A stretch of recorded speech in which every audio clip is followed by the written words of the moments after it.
अस्सलामुअलैकुम मुअज़्ज़िज़ नाज़रीन, मैं हूँ आपका होस्ट खालिद बिलाल। तुसां साडा यूट्यूब ते फेसबुक चैनल जदीद सोलर सिस्टम।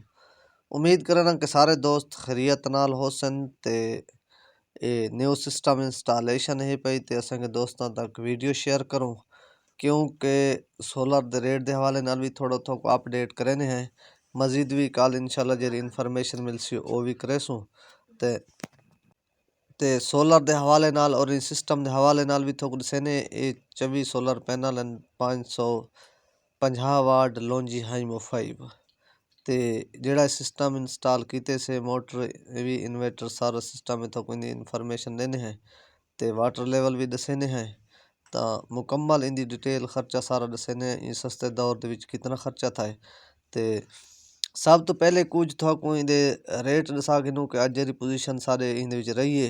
तो एक काम ये करे सो कि सारे दोस्त जितने भी देखने वाले हैं तो मुख्तलिफ जिन्होंने दोस्तों को भी पता है जरा शहरों के मुख्तलिफ अज का रेट चले तो कमेंट के जरूर करे सोचा, क्योंकि कुछ इन्फॉर्मेशन थी वी मैं भी अज काफ़ी असा भी ट्राई मारी है रेट के हवाले नाल। तो मुख्तलिफ शहरों के अज मुख्तलिफ रेट चले एक रेट कितें भी कोई नहीं चलिया। तो ई वजह तो चलो कुछ मालूमात साकू भी थी वैसी अज क्या सूरत हाल रही है। तो फिलहाल जो हालात नज़रदा पे कि रेट का कोई मैं को तो लगता को अल्लाह करे शायद डीजल भी कम थी वैसी तो डीजल पेट्रोल तो मजीद भी रेट के कोई ना कोई कमी आसी। तो फिलहाल जी पोजीशन बनी खड़ी है कोई फिलहाल भी अप दी पोजीशन मैं को तो नहीं नज़र दी। अगर कोई कीती भी पाए रुपया दू तो लगता फिलहाल मसनूई है। तो इंशाअल्लाह अल्लाह खैर करे कल मजीद अपडेट करे सूँ। तो अज का जोड़ा लॉन्जी का चले सारे को चले 56 रुपए पर वाट लॉन्जी हाइमो 5 ते 58 रुपए लॉन्जी हाइमो 6। तो बाकी जड़ा यो पिया माल नवा सारे को जिनको पी टाइप का भी आंदा पे 52 रुपए पर वाट मिल से अगर कहीं दोस्त जरूरत हो तो कनेडियन जरा सारे को अज चलता रह गया 51 रुपए पर वाट। तो बाकी अगर इन्हें को जिन को हाई तो जिनको एन टाइप का माल 59 रुपए के रेट देंदे रह गए तो सारे को फिलहाल माल हाइमो 6 ते हाइमो 5 ते कनेडियन का मौजूद है। तो बाकी तो सिस्टम के बारे दसाऊँ चा कि इस 24 सोलर पैनल लॉन्जी हाइमो 5 दे ते 6 इंच की डिलीवरी है पई।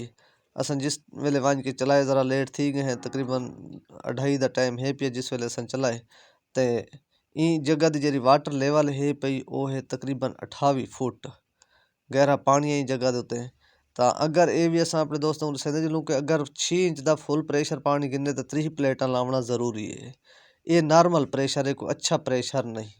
चलो ये भाई हूँ आके अस बाद वाला वधा गिनसूँ तो इंदे ते जड़ा अस इन्वेटर लाए 1822 का लाए उनकी जी कीमत है पई वेट्रून कंपनी का 6 महीने गारंटी के नाल वो है 1,08,000 रुपए का। तो मोटर टैको की अस इंदे ते लईए टैको की मोटर इस टाइम जी मार्केट है 20 की मोटर की वो है 1,65,000 रुपए।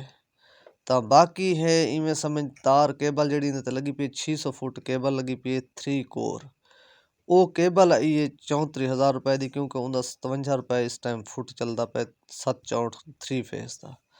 तो बाकी है वायरिंग वाली तार छोटी 10 mm ते लुपियाँ कनेक्टर ते मेल फीमेल ते पुली वगैरह वो तकरीबन 6,000 का वो समान है।